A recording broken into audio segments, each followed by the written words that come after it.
Hello, dear friends. This video will demonstrate an industrial method for extracting gold from concentrate mined from 100 kilograms of rock. This time, I'll be using special chemicals, which I'll make myself. This glass jar contains potassium hydroxide, 2 tablespoons of which I add to a beaker of plain water and stir.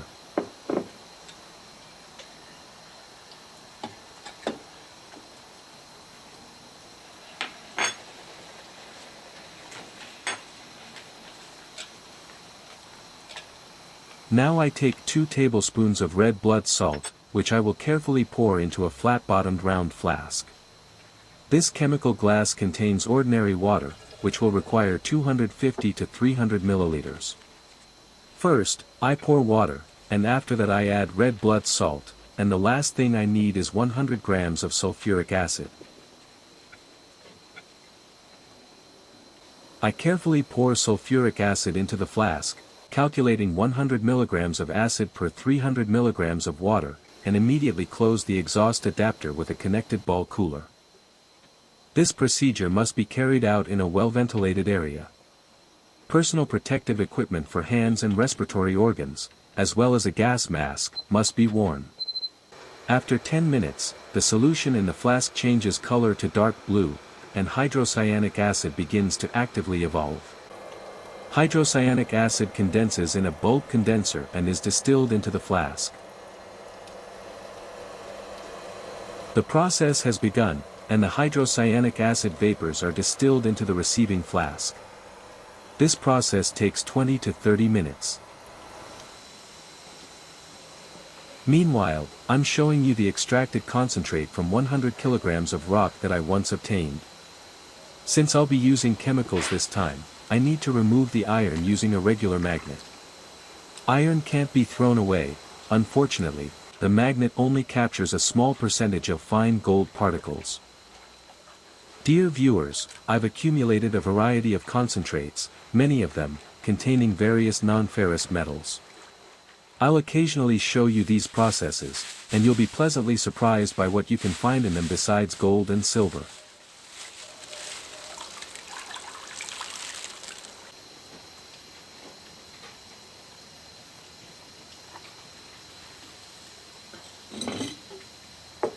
"40 minutes passed, the chemical process was complete after 20 minutes, and 50 milligrams of hydrocyanic acid was obtained in the receiving flask.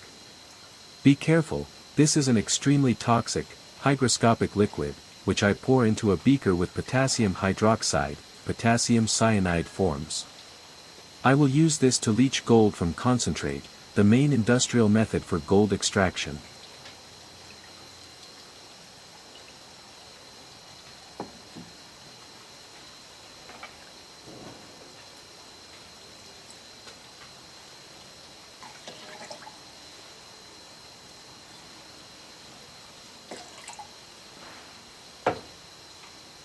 Now I need to pour the entire contents from the large basin into the medium basin.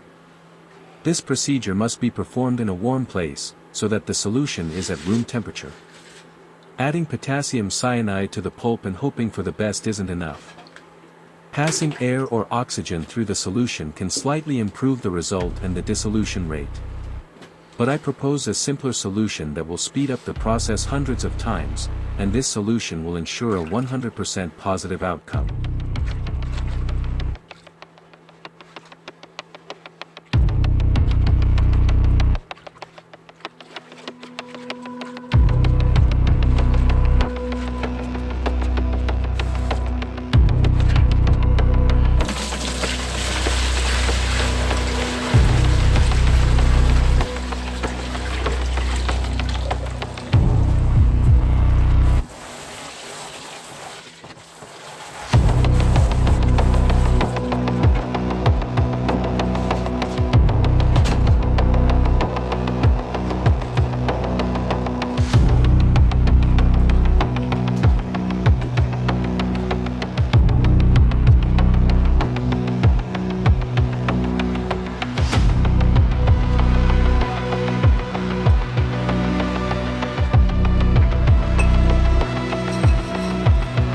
First, you need to stabilize the solution with potassium hydroxide, a few teaspoons will suffice.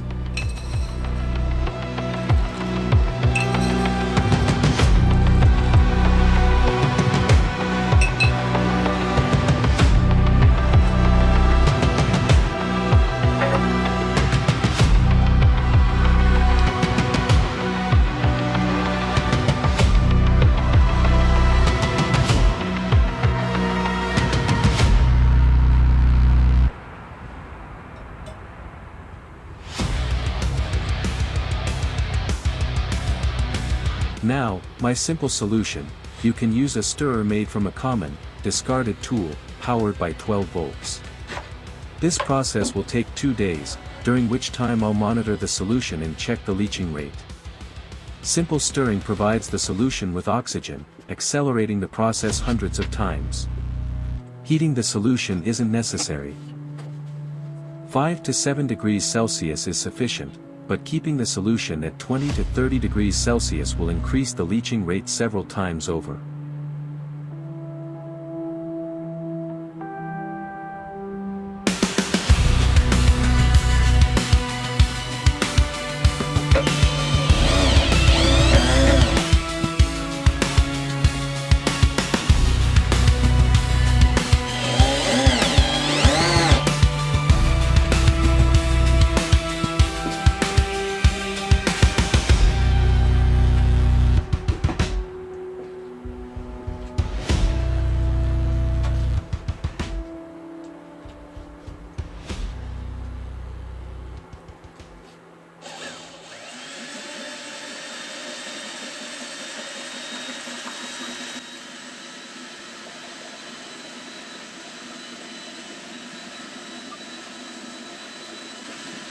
I'm adding potassium cyanide.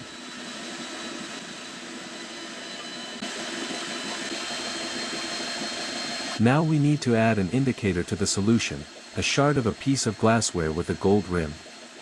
After an hour, we'll need to remove this shard and see if the gold plating has dissolved. Dear viewers, I'm using this piece of dishware to test the activity of potassium cyanide, which I made several years ago. It turned out to be very active and capable of dissolving gold, so I poured this cyanide onto the iron extracted from the concentrate using a magnet. This iron contains a trace amount of gold, and the iron will be activated by the cyanide and used for cementation.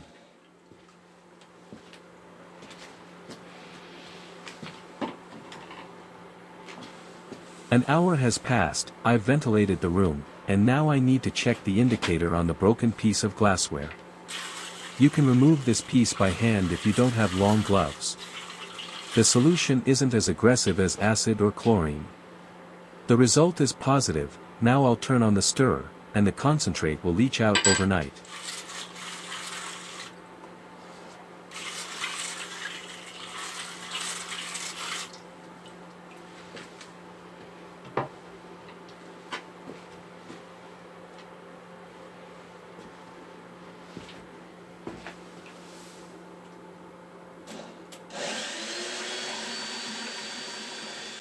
And during this time, the gold plating in the beaker hasn't even dissolved yet, only partially.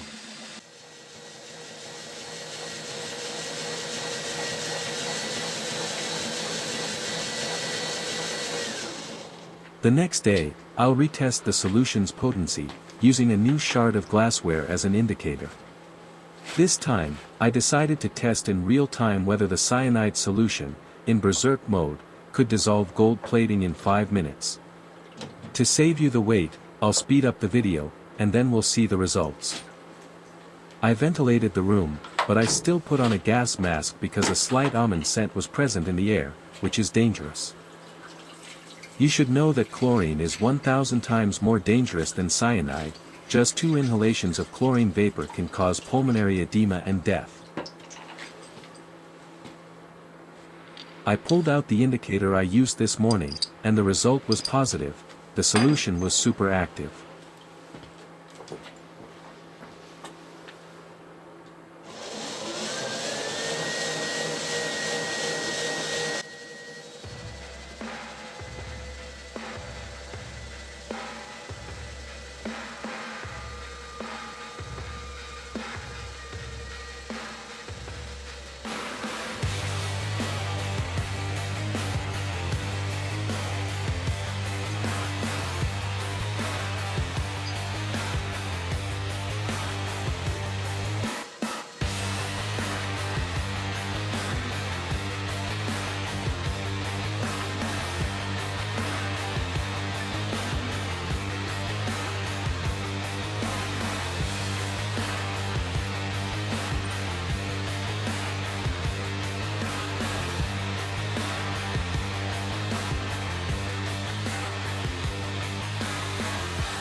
5 minutes passed, and it was time to see what had changed. The result was positive, but there wasn't quite enough time, so we'll wait another 5 minutes to get accurate data on the dissolution rate.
An additional 5 minutes have passed, and here's what I see: the gold has completely dissolved.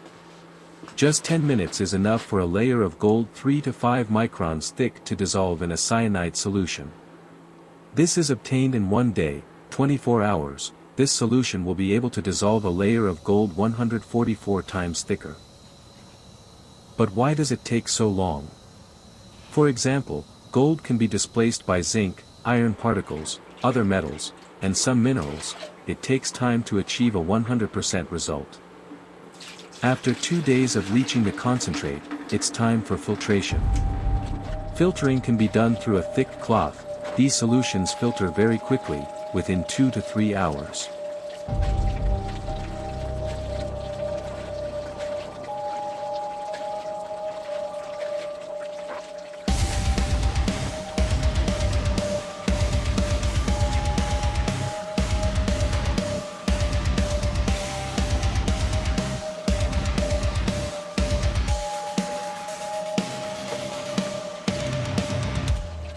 I collect a little bit of the solution for testing, for analysis, to see what color the precipitate will be.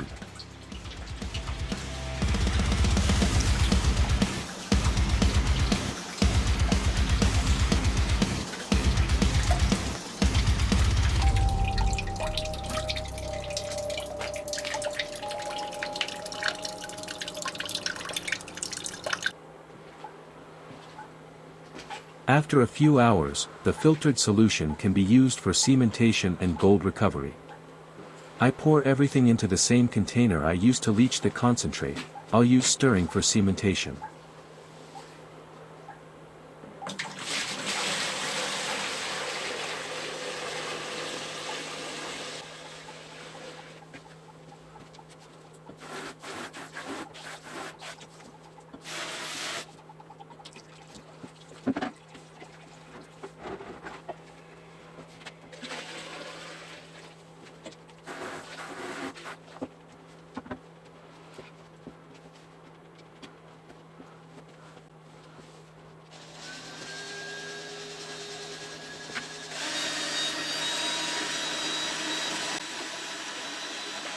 I'll add zinc powder and use the iron, which I initially collected with a magnet and then soaked in the cyanide solution. I noticed that after the cyanide, the iron seemed to disintegrate into a fine iron powder. No matter how much I rinse it with water, a black slurry forms, resembling fine iron powder.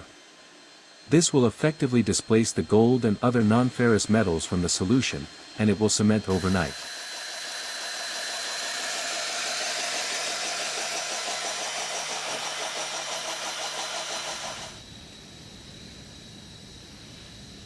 The next morning, I want to test the solution I took for analysis.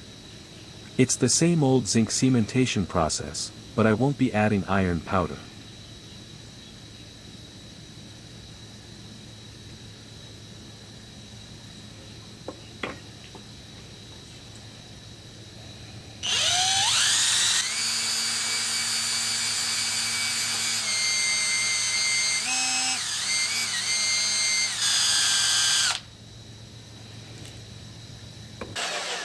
After 12 hours, the process can be stopped.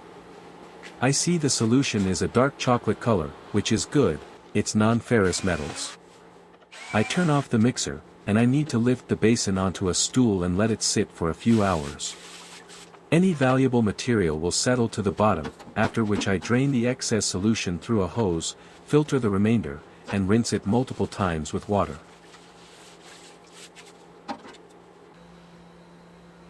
I spray my work area with a diluted bleach solution to neutralize mercury and cyanide vapors.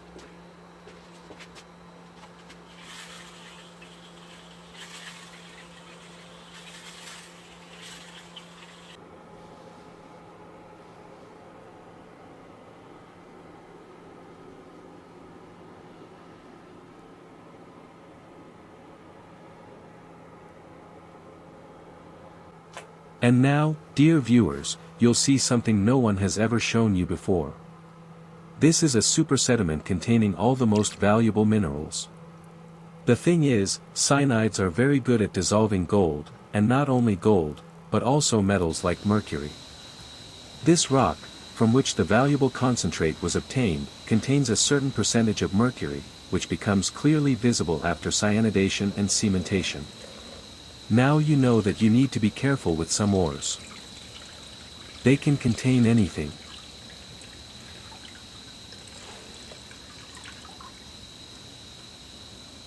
Now you need to filter the residue and rinse it with water several times.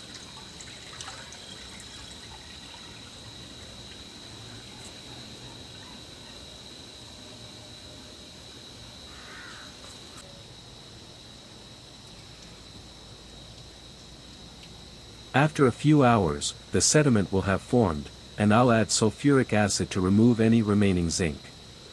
This is what's left. It looks interesting, the color is pleasant.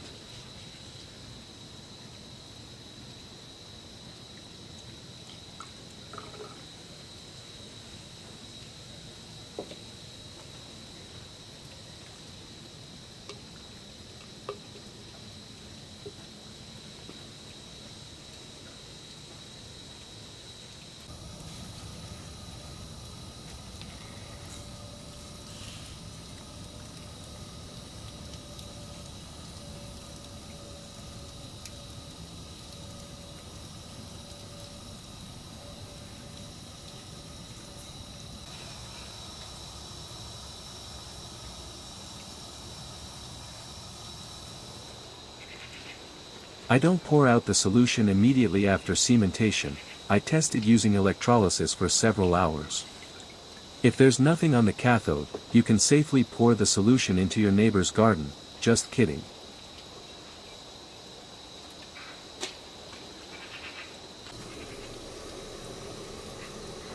The solution is empty, there's nothing in it.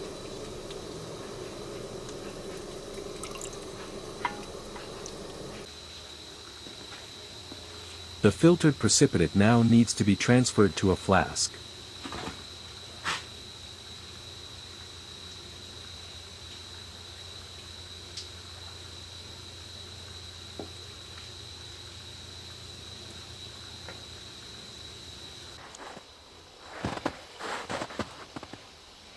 Now I'll add sulfuric acid to this flask to remove any remaining zinc, iron, and other impurities.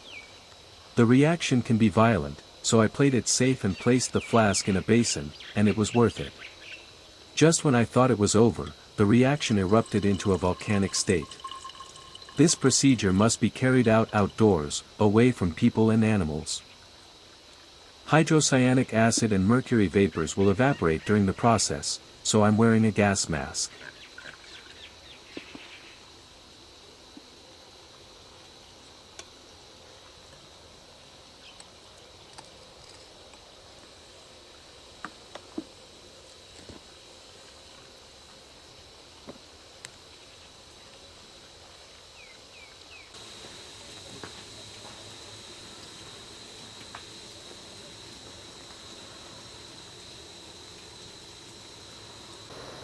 Once the reaction had calmed down, I placed the flask on the hot plate and gently heated it for another 30 minutes until the hydrogen bubbles stopped escaping.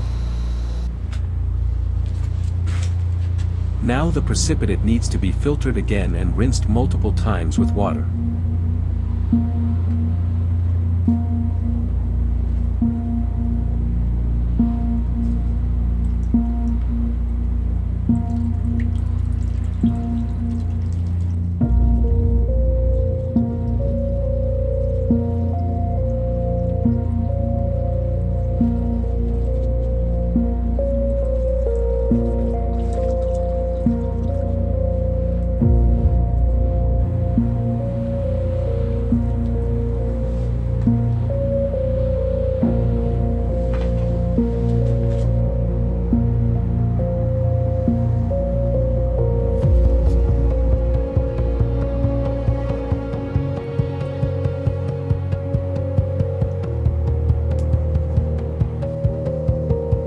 The next day, I poured out the unwanted solution, and iron sulfate crystals formed at the bottom of the blue tank.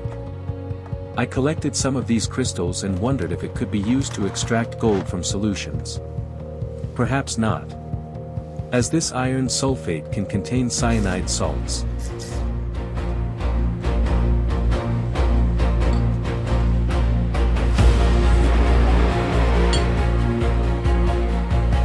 For the next procedure, I'll need an iron container. A piece of pipe with a welded bottom and a gas outlet pipe will do. I transfer all the sediment into this vessel and then weld the lid shut. This will create a simple and reliable apparatus for mercury vapor distillation. It will allow you to extract 99.9% of the mercury from the concentrate.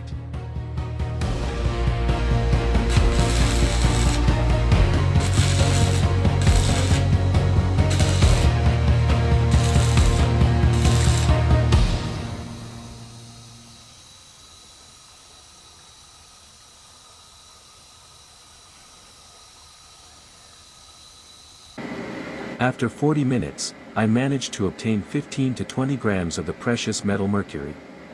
The fine powder in ladle is also mercury. As you can see, gold isn't the only thing you can extract from rock. I've already accumulated 150 to 200 grams of liquid metal this way over the past 6 months.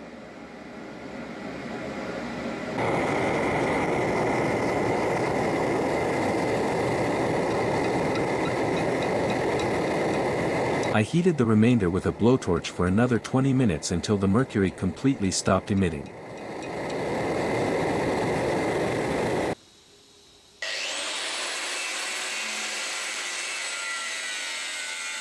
As soon as the metal vessel has cooled, I simply cut off the lid with a grinder and extract the contents. From sparks, the resulting carbon from newsprint can begin to smolder and catch fire. It would be good to burn this resulting concentrate in a metal bowl, as I burn flotation concentrates, so that all the carbon would burn off.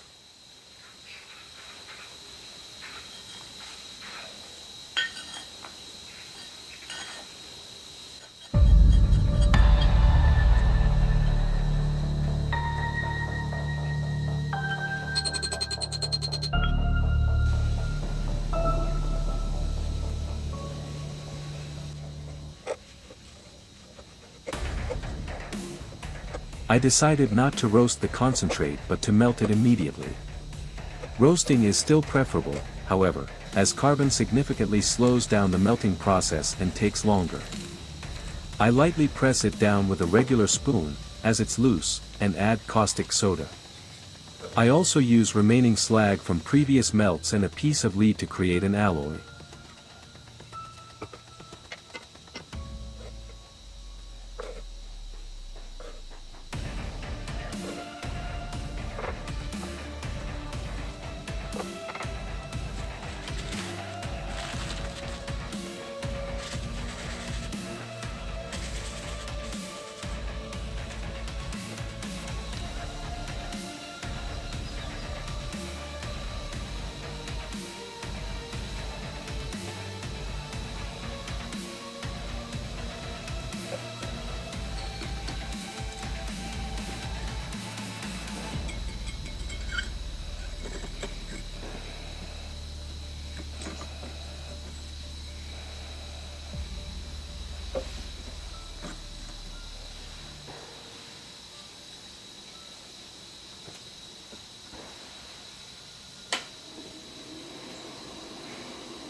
After 2 hours, everything had melted and I could pour the contents into another cone mold.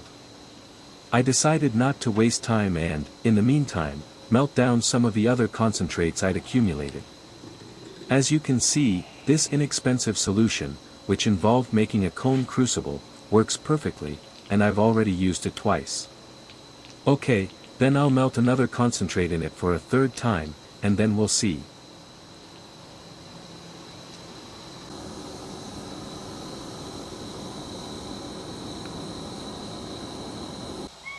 This is what I got. Yesterday, I melted everything down for the third time.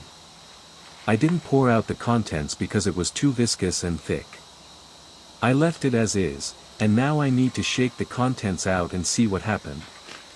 There are blue traces of copper around the edges of the ceramic tiles, indicating the presence of copper in the material. I thought it was gold concentrate, but then I remembered what or I got it from. Basically, this concentrate contains silver, mined from 200 kilograms of rock. I'll make a separate video about that. The melting was not of the highest quality, but nothing is ruined. I throw all the contents into a small ball mill and turn it on for 30 minutes. All the slag will crumble, and the pieces of silver metal will be cleaned, and I'll just sort them out, collect and melt them. After melting, it is no longer the dust extracted after the centrifuge, but the silver matrix.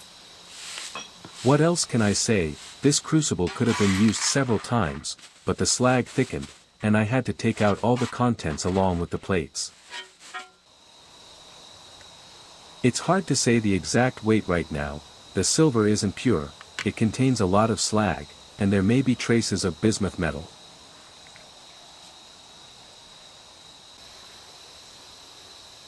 Now let's return to the remelted concentrate I recovered after cyanidation.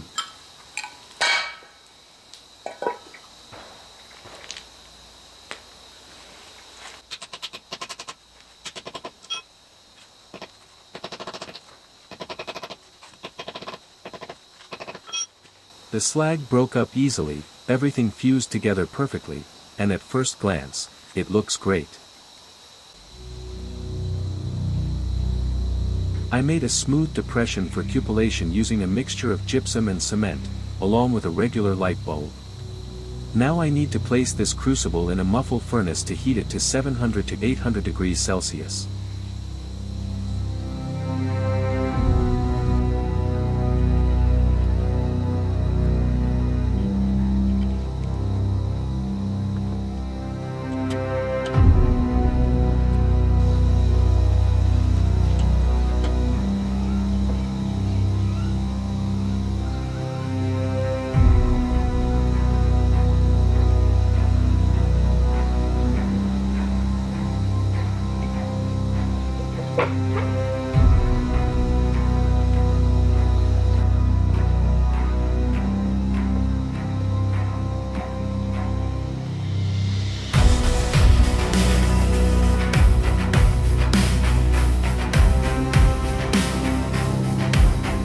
The process has begun, all that remains is to wait for the results.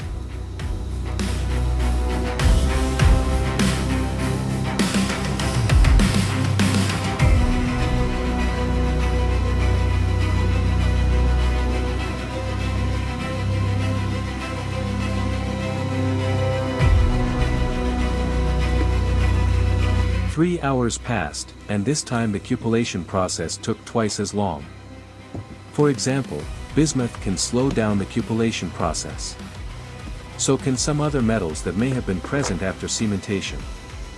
This time, 2 small cracks formed, but no gold leaked through them. That's good, but even if that happens, don't worry, I'll show you how to easily extract gold from such cases. While the gold piece is still hot, I remove it with tweezers and dip it in pure nitric acid. Now it needs to be boiled for 10 minutes to remove the lead oxides.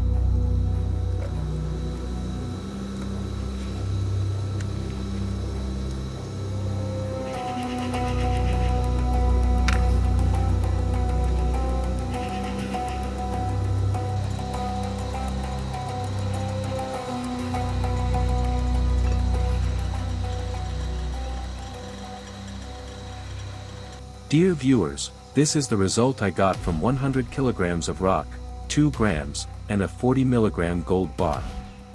In this video, you saw how gold is mined industrially using alkaline solutions. As you can see, ores can contain not only gold but also other precious metals. That's all for now. See you soon for more educational videos related to non-ferrous metallurgy.